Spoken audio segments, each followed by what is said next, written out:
Fala pessoal, começando mais um vídeo para vocês aqui no canal. Hoje vamos dar um giro aí no mundo, mostrar como foi a semana.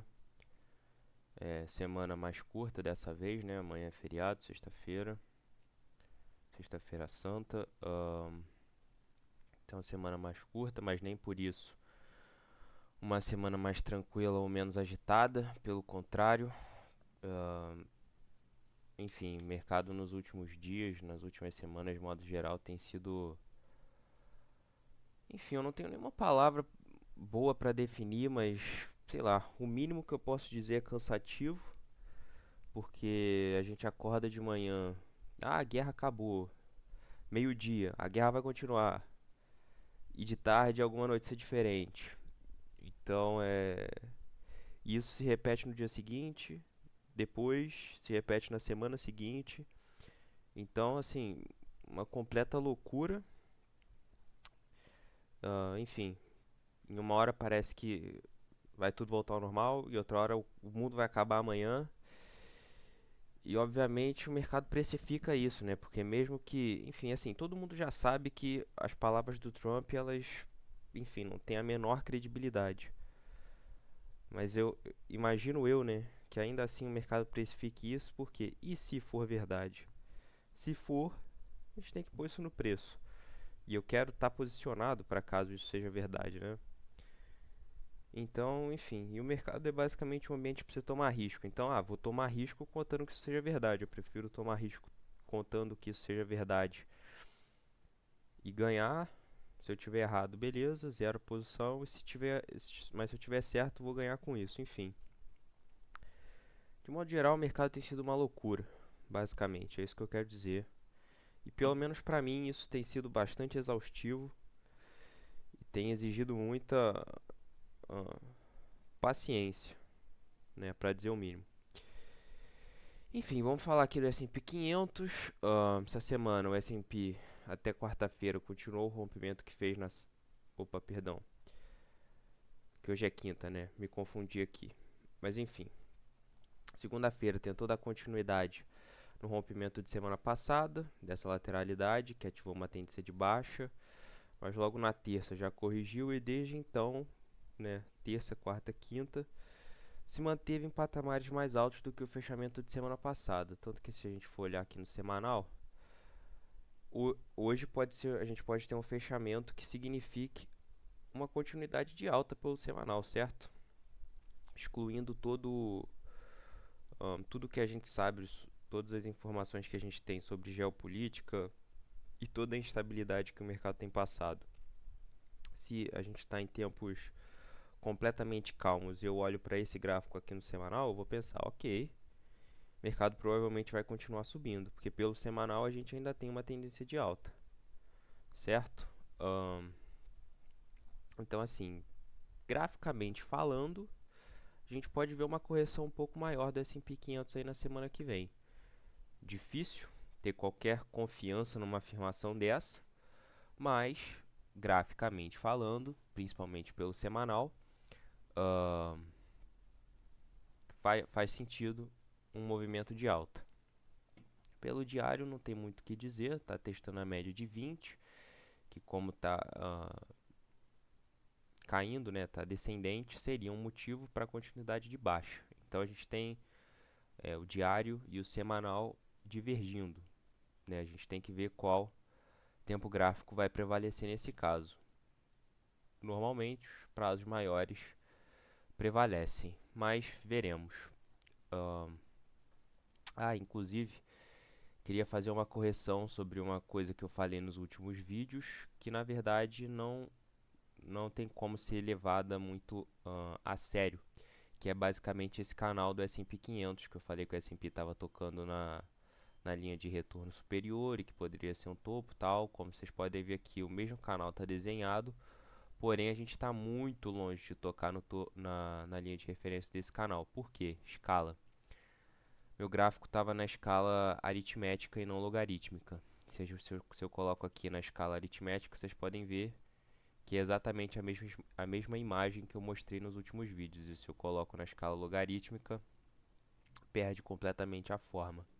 E o correto é você usar a escala logarítmica, porque vai considerar o movimento do gráfico, o tamanho não, mas a amplitude dos movimentos pela porcentagem e não pelos números em si, né, não de forma nominal. Mas enfim, faz só deixar essa correção aí para vocês. Nasdaq, muito parecido com o S&P 500. Não sei se o semanal também está na média de 50, também deixando uma possibilidade de continuidade para a semana que vem. Não tem muito o que acrescentar, uma visão exatamente a mesma visão do S&P. Dow Jones, também a mesma coisa, nada a acrescentar. A diferença é que Dow Jones não, né, falhou o rompimento dessa região de fundo de outubro, enquanto S&P 500 e Nasdaq já tinham passado bastante. Agora já dá para dizer também que foi um falso rompimento, mas enfim, se distanciaram mais dessa região enquanto Dow Jones ficou mais próximo. E é isso. Juros fizeram um movimento que pelo menos eu não entendi essa semana, certo? Porque se a gente for ver aqui, ó, sexta-feira já tinha deixado um candle negativo. E essa semana, se a gente for ver, os juros fizeram um movimento de queda. Que, considerando que o petróleo ainda estava acima de $100, que a gente não tinha uma certeza do fim da guerra e que a perspectiva para os próximos meses é de inflação mais alta, na minha cabeça não faz sentido os juros estarem caindo, né? Não pensando, não olhando sobre a perspectiva desse conflito que a gente está tendo no Oriente Médio. Quais os motivos disso? Bom, eu não sei. Se a gente for olhar graficamente, a gente tinha uma região de resistência exatamente aqui nos 4%, que foi exatamente onde travou, e é um número redondo. A gente sabe que números redondos normalmente servem como resistência e suporte, então faz esse sentido. E lá nos Estados Unidos a gente tem alguns indícios de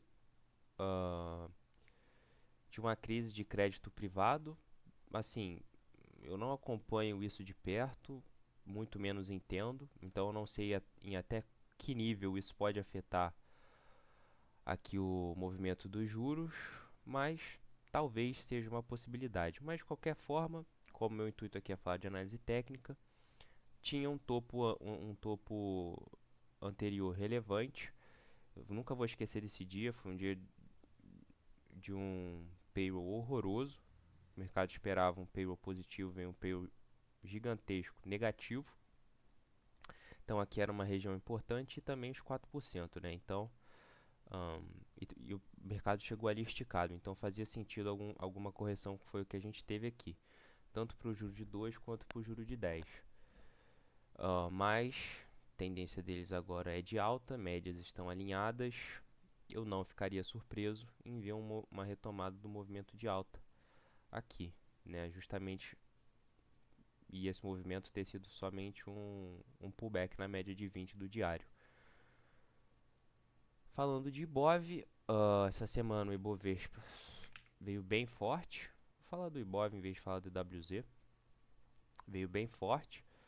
Para ser bem honesto, depois dessa falha de movimento aqui que eu comentei na semana passada, na quinta-feira, eu esperava o Ibovespa em queda.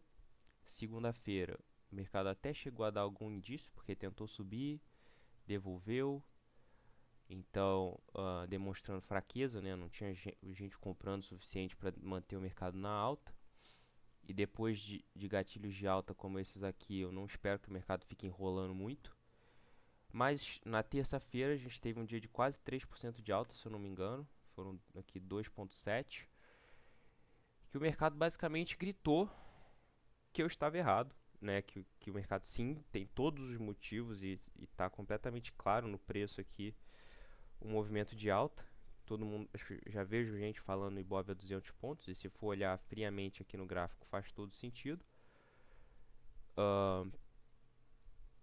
Assim, tá, eu admito que eu já criei algum viés baixista no Ibov, tá? Já criei algum viés baixista no Ibov.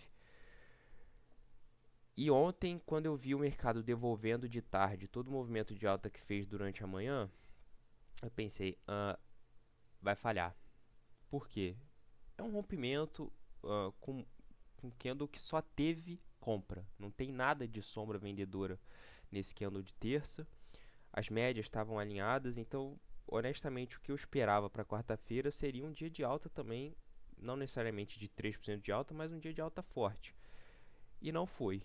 E hoje o mercado já deu uma deslizada também, chegou a cair aí 1,5%, está no 0 a 0, o que enfraquece mais ainda a visão de queda, mas também o mercado não está tendo tanto momento quanto eu pelo menos esperaria. O que eu quero dizer com isso no final? Provavelmente o Ibov vai continuar subindo, porque dizer aqui, querer acertar um topo no Ibovespa agora é loucura, porque não tem nada aqui que, como eu posso dizer, que dê suporte a uma visão de queda, a não ser que a gente esteja contando com algo completamente inesperado, como, sei lá, o Trump falar alguma coisa que derrube os mercados completamente, o que seria basicamente apostar na bipolaridade de alguém, que é loucura, mas graficamente falando, o Ibovespa não tem nenhuma razão para cair, mesmo que, na minha visão, esteja demonstrando alguns sinaizinhos de fraqueza. A visão mais pessimista que daria para ter aqui com o Ibovespa seria só ele continuar lateral e não romper topo na próxima semana, mas ainda assim eu acho que é ser pessimista demais, tá? Todos os indícios são de que as novas máximas históricas do Ibov estão muito próximas. Até porque as ações que estão ligadas a petróleo, elas têm subido muito, então petróleo alto não necessariamente é um problema para a nossa bolsa. Então mesmo que as outras ações caiam, Petrobras, Prio, vão acabar segurando o índice de um modo geral, que foi basicamente o que aconteceu em março inteiro, né? DXY segue lateral na casa aqui dos 100 pontos, médias estão alinhadas, o preço está se imprensando aqui com essa linha de tendência de alta e a casa dos 100 pontos, então isso passa a mensagem de que existe pressão compradora aqui que cedo ou tarde vai acabar rompendo para cima. Obviamente, pode ser que esse movimento falhe, mas graficamente falando, quando a gente tem uma lateralidade e o preço começa a lateralizar novamente, começa a lateralizar dentro da lateralidade, dentro de alguma metade da primeira lateralidade, ou seja, a gente tem esse retângulo, deixa eu botar de uma cor diferente para ficar mais fácil de ver. A gente tem esse retângulo vermelho aqui e obviamente a gente pode dividir ele no meio, nessa linha vermelha pontilhada também. Então a gente tem o 50% inferior e 50% superior. Quando o preço começa a lateralizar, nesse caso nos 50% superior, isso passa uma mensagem de que tem pressão compradora e de que provavelmente o preço vai acabar rompendo para cima cedo ou tarde. É basicamente a leitura do DXY aqui, certo? DBC, o ETF de commodities que eu sempre comento, também atingindo novas máximas em um bom tempo. Esse foi um dos ativos aí com uma melhor performance que eu tenho acompanhado. Está num preço que a gente não vê ele desde 2008. Então, eu não tenho DBC, mas eu tenho um ETF que é parecido aqui no Brasil, que é basicamente CMDB11, que investe em empresas brasileiras ligadas a commodity. O DBC ele investe nas commodities em si, mas tem tido um desempenho também muito bom. Não tem um histórico tão grande, né? Mas enfim, vem performando muito bem. Eu comprei por aqui em algum desses dias, se não me engano foi dia 14 de novembro, R$ 3,93 é o meu preço médio. Então tá dando aí 27% de retorno até o momento e vem tendo uma força relativa muito grande em relação ao Ibovespa. Se a gente for ver aqui, nessas semanas que o Ibovespa caiu, o CMDB11 se manteve em alta, fez uma deriva, daí o Ibov caiu, o CMDB se manteve lateral e agora já está renovando máximas. Isso mostra que empresas de commodities e commodities de um modo geral tem sido uma classe de ativos boa para se ter, para se estar posicionado durante um momento como esse, assim como eu venho falando em praticamente todos os vídeos, porque no final do ano passado, começo desse ano, a gente teve os metais, agora a gente tem o petróleo e possivelmente também em um futuro não tão distante a gente vai ter commodities agrícolas performando bem, que é basicamente como funciona o ciclo, né? A gente começa com metais, depois vem energia e por último vem as commodities agrícolas. Então, enfim, são ativos aí que se demonstraram muito bons de se ter em carteira ou de se estar comprado nesse momento de instabilidade. Bom, falando de metais, prata segue basicamente na mesma região que estava semana passada, fazendo um pullback na média de 20 depois dela ter invertido, o que pode ser um motivo para a continuidade da queda. Vocês podem ver que hoje a prata chegou a cair bastante, 7%, devolveu metade do movimento, que mostra que aqui na casa dos 70 dólares tem gente comprando. Já dá para ver, inclusive, claramente que aqui se tornou uma região de suporte, certo? Porque desde aqui de dezembro, o preço simplesmente segurou nessa região e voltou a subir. Depois, quando a prata fez aquela correção agressiva no final de janeiro, foi aqui que o preço segurou também. E agora, tanto em março quanto hoje, no começo de abril, o preço tem segurado nessa região dos 70 dólares. Então, enfim, tem sido uma região de suporte bem relevante. Da mesma forma que, caso o preço rompa essa região, pode acabar acelerando a queda e jogar a prata de volta para casa dos 50.